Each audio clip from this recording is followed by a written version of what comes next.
성도 여러분 안녕하십니까? 오늘 우리가 함께 묵상할 말씀은 아모스 9장입니다.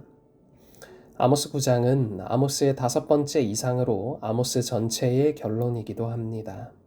전 장에 나온 여름 과일 한 광주리의 이상에서는 심판의 확실성과 정확성을 언급하였는데 비하여 본 장은 성전의 무너짐을 언급하면서 최종적인 심판을 선언하고 있습니다. 그러면서도 이스라엘의 회복 역시 하나님의 약속임을 상기시키고 있습니다. 전반부는 성전 파괴에 대한 이상입니다. 모든 심판 중에서 성전의 파괴야말로 가장 비참한 최종적 사건입니다. 하나님께서 성전조차도 아끼지 않으셨다는 사실은 그 심판이 얼마나 엄중하고 두려운 것인지를 우리에게 보여주는 것입니다. 북방 이스라엘에 대한 예언에 남방 유다에 속한 성전 파괴 이야기가 나오기 때문에 이 성전을 베델에 있는 제단으로 보려는 시도도 있지만 역시 예루살렘 성전으로 보는 것이 맞을 것입니다.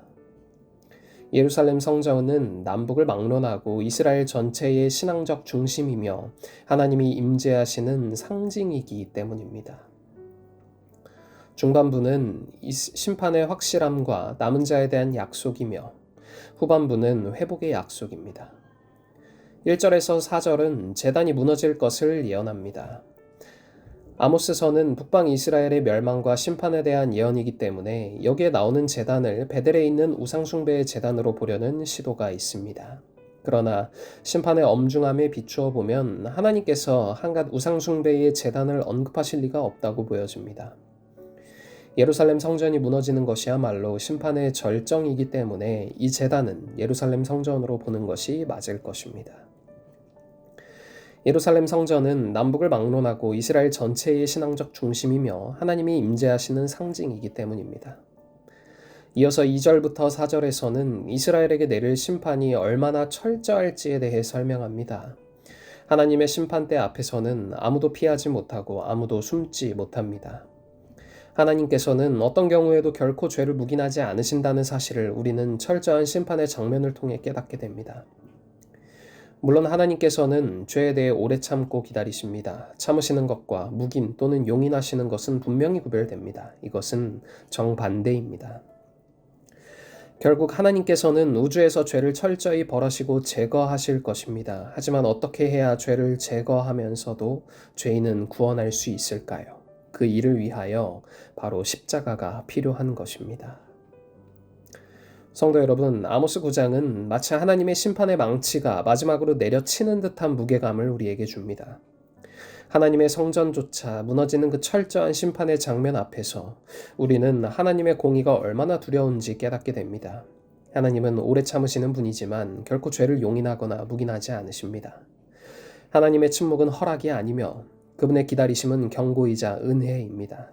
그러나 이 심판의 메시지로 끝나지 않습니다. 아모스 9장의 마지막 절들은 그 무너진 자리에서 다시 일어나게 하실 하나님의 회복의 약속을 전합니다. 그날에 내가 다윗의 무너진 장막을 일으키고 라는 말씀은 단지 과거의 이스라엘을 향한 회복이 아니라 오늘날 우리를 향한 하나님의 회복의 손길을 보여주는 예언입니다.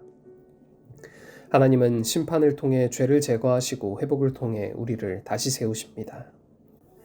하나님께서는 십자가를 통하여서 죄인은 구원하시되 죄는 심판하시겠다 하셨습니다. 하나님은 우리를 사랑하셔서 그 무서운 심판을 자신의 아들 예수 그리스도께 대신 지으셨습니다. 예수님의 십자가는 하나님의 공의와 사랑이 만나는 지점이며 그 십자가로 말미암아 우리는 정죄가 아닌 회복을, 심판이 아닌 생명을 얻게 되는 것입니다. 사랑하는 성도 여러분, 우리는 아모스서의 말씀을 통해 분명히 알아야 합니다. 죄는 반드시 심판을 받습니다. 그러나 그 심판 가운데서도 우리를 향한 하나님의 구원 계획은 결코 멈추지 않습니다. 오늘도 하나님은 회복의 손길을 내밀고 계십니다. 우리가 겸손히 그분께 돌아가기만 한다면 무너진 자리 위에 다시 하나님의 나라를 세우실 것입니다.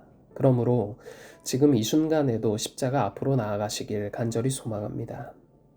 심판이 아닌 회복의 주님께 붙들려 살아가는 오늘 하루가 되시길 간절히 소망하며 묵상 마치겠습니다. 오늘은 학생반의 박규리, 황서윤 두 학생을 위해 기도합니다. 하늘에 계신 하나님 아버지, 오늘 우리에게 새로운 하루를 허락하시고 새로운 한 주를 허락하심에 감사드립니다.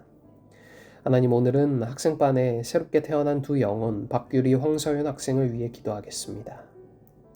하나님, 이 두 학생이 어제 침례를 받았습니다. 주 예수 그리스도를 개인의 구주로 영접하여 하나님의 자녀로 살기로 결심한 두 학생들에게 함께하여 주셔서 이 아이들이 주님 안에서 늘 영적으로, 육적으로 건강히 성장할 수 있도록 하여 주시고 그 모든 삶이 하나님을 증거하는 삶이 될 수 있도록 하여 주시옵소서. 이 교회와 사회의 참 지도자들이 되게 하여 주시옵소서. 저희가 언제나 하나님과 동행하는 삶 살 수 있도록 하여 주시길 저희를 죄에서 구원하신 예수 그리스도의 귀하신 이름으로 간절히 기도드립니다. 아멘.